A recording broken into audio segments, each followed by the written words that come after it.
La exploración de New Media Consort es el uso de la tecnología en la educación, cuyo resultado es el Horizon 3 Impact. Muestra la planeación estratégica de la tecnología en instituciones educativas de más de 150 países. Como fundador del proyecto, el Dr. Jhonson trabaja con visionarios y líderes de opinión de todo el mundo para definir nuevas formas de pensar acerca de la tecnología y explorar las tendencias y cuestiones emergentes. La sesión de preguntas se realizará al final de la intervención del Dr. Jhonson. En sus carpetas encontrarán las fichas para las preguntas, las cuales pueden ir entregando a los estudiantes de la unidad promocional que se encuentran a los lados, bueno, en este momento atrás, con los chalecos vino tinto. Demos la bienvenida, por favor, al Dr. Jhonson y su conferencia de Rectores.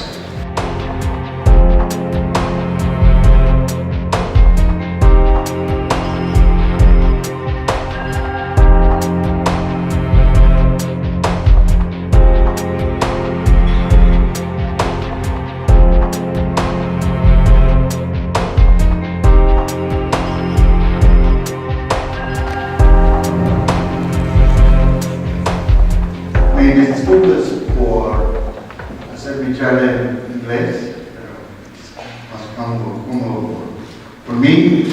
Pero al fin, si hay preguntas o comentarios, pues responden en español como puedo. Ese drama no está aquí con ustedes. Disculpe que llegó al instante que empezamos, pero así fue las reuniones. Desde Washington, donde fue ayer. Today I would like to talk about technology. I'd like to talk about learning. I'd like to talk about what we know about where those things are going to go. I'm going to frame this in a discussion that I've called 6 Channels of Change. And I'll just let those unfold as they go. First off, I want to just give you a little background about our research and our work. We're very attuned to things technological, so I always like to start off with our Twitter hashtag. It's the official hashtag for the Horizon Project.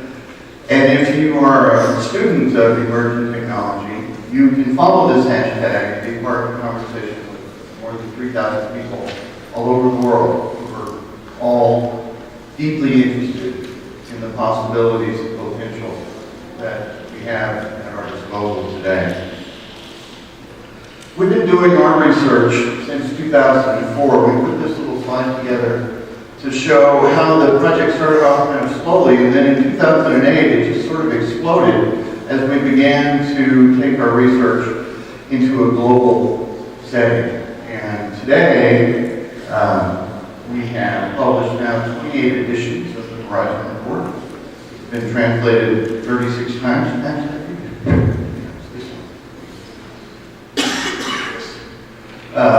36 times, and we are working right now as we speak on the next edition of the report for Latin America, which is produced entirely in Spanish.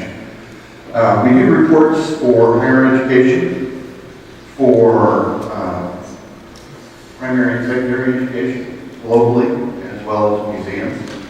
Soon we'll be adding libraries to that list. But we also do regional reports because technology is not used in the same way all over the world, and I think it gives a unique perspective to our project that we're willing to do it that way. And we began easy enough in English-speaking countries like Australia and New Zealand, but then the next big effort that we made was America, which we've now partitioned into a report entirely focused on the Western Hemisphere, and Spain and Portugal have become part of the report that we're doing for Europe, along with the United Kingdom, and we're also in Asia as well. You can learn more about the project at this URL, and that will take you to all the reports and everything, and I'll tell you a little bit about what we're learning right now. We're going to publish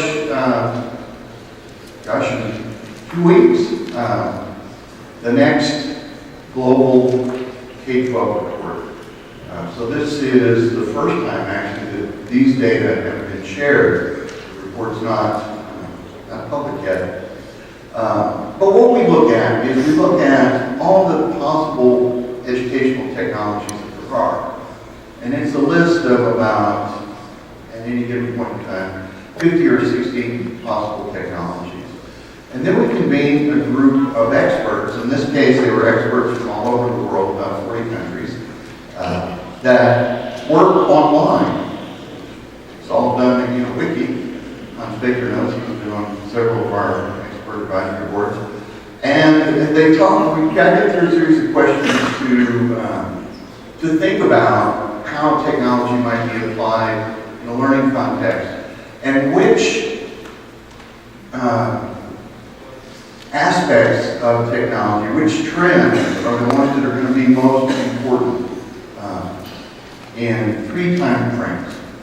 In the coming year, in the next 12 months, in 2 to 3 years, a little further out, and 4 to 5 years. And our thinking about that is that every institution places itself, or should, strategically place itself along that continuum.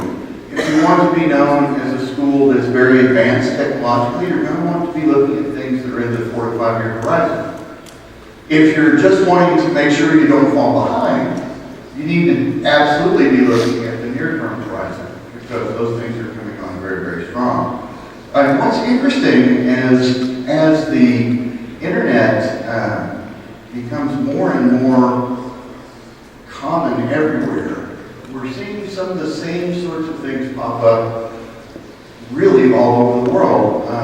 And one reason for that is because countries that maybe are coming in late to the technology game, Colombia is not one of those. I have to think Colombia is the leader of South America for sure, Latin America in the use of technology. But we also look at India, where it's very uneven over there. There are schools that arguably need electricity more than some sort of ICT.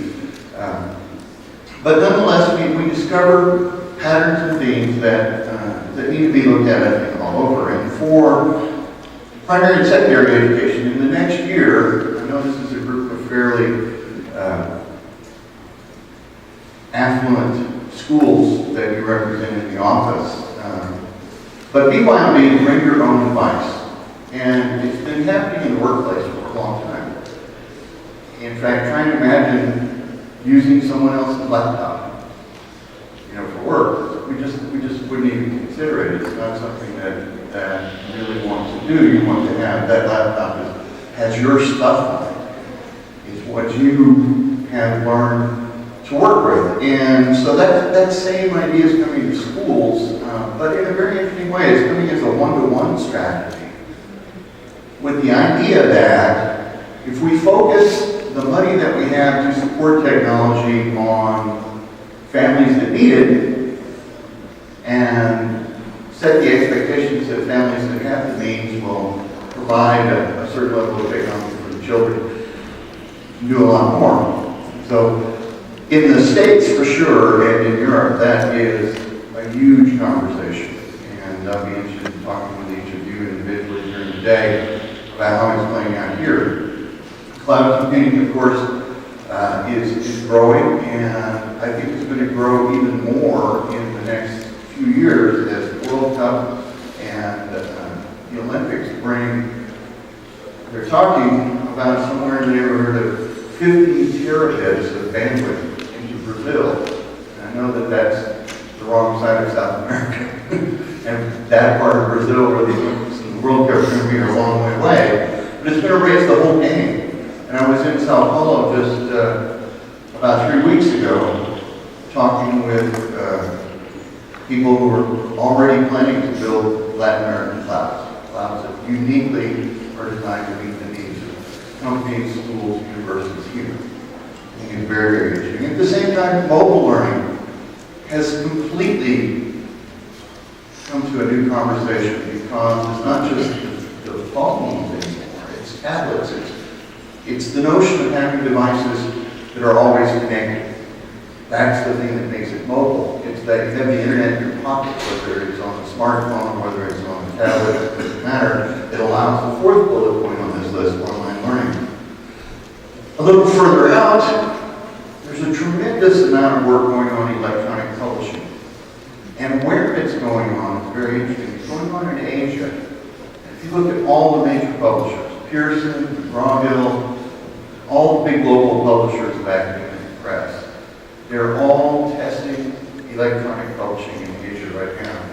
Korea is going to switch this year to completely electronic textbooks across the entire curriculum.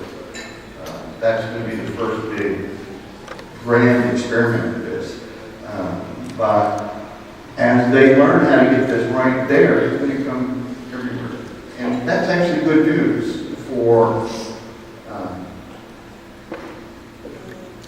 people that are looking for textbooks in their own native languages, because it means that it's going to be very much simpler to produce publications in any language. In fact, publications will probably be released with the ability to choose languages. That's almost a certainty. Embedded into that is the notion of learning analytics. And the same companies that are looking at electronic publishing are also beginning to get into learning management systems because they want to be in the learning analytics. And so we can talk more about that. As the list gets a little further out, it gets a little fuzzier, but I want to highlight a couple that I think are very, very interesting and quite real. One is 3D printing. And 3D printing used to be very expensive. And then there began to be these amateur kind of communities that would come together called maker communities, and they began to build these printers and kits. And now you can buy a really pretty nice 3D printer for about $2,500 US, already made, ready to go, plug it in. Comes with access to a tremendous library of things that can be printed. I'll talk more about that in a little bit, but definitely a spot to watch. And it is something that as schools look for what they can do with training people in some of the more hands-on skills that used to be called industrial arts. This is a very interesting sort of thing. And then in the sciences, there are about 60 universities now that are providing real-time access to their scientific equipment and labs. You can control them over the internet, but it's a real gas chromatograph or whatever it is that you're experimenting with. Your students can run real experiments in real time and watch the results and read the output of the machines. It's pretty interesting technology. And they actually do manipulate the machines and place the materials and all of that. Kind of interesting. As well as virtual labs. Both of these have the advantage that they can be run many, many times. Experiments don't require any supplies from your side, and allows the students to work in a very safe environment, experiencing some of the same sorts of things. Wearable technology we'll talk more about a little bit later too, but this is one that's going to come, it's already here in sports.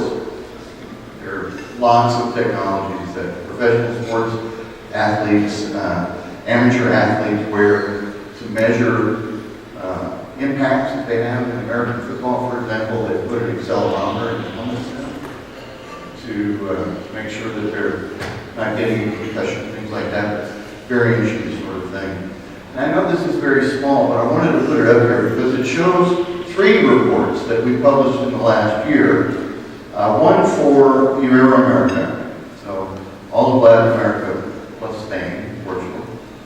One for Brazil, which just came out in September, and then the one that I was just talking to you about for K-12 in the global sense. And it's interesting to see where the parallels are and where the differences are. And if you look at Brazil, it's all about mobile. That's all they're thinking about over there. The mobile is their solution to so many aspects of how the internet can be used, applied to learning, applied to business, commerce. It's really quite something to see. And so a lot of focus on networks, cellular networks in particular, and a lot of excitement, as I mentioned already, around the World Cup and the Olympics. But some things that appear on all the lists are learning analytics, open content, cloud computing, personalized learning are all things that pretty much everyone is looking at. So, just kind of go through that. Now, that's basically the public side of our work. I wanted to share with you some work that's not nearly as well known, but I think is far more important because it helps to guide us as we're thinking about where to take this project. This project is now in its 12th year, so we've been around for quite a while. We have a readership of about 2 million people in about 150 countries. And it's become something that we think a lot about. How do we do this well? How can we do this right? There's a lot of people that are expecting us to produce things that are relevant and timely.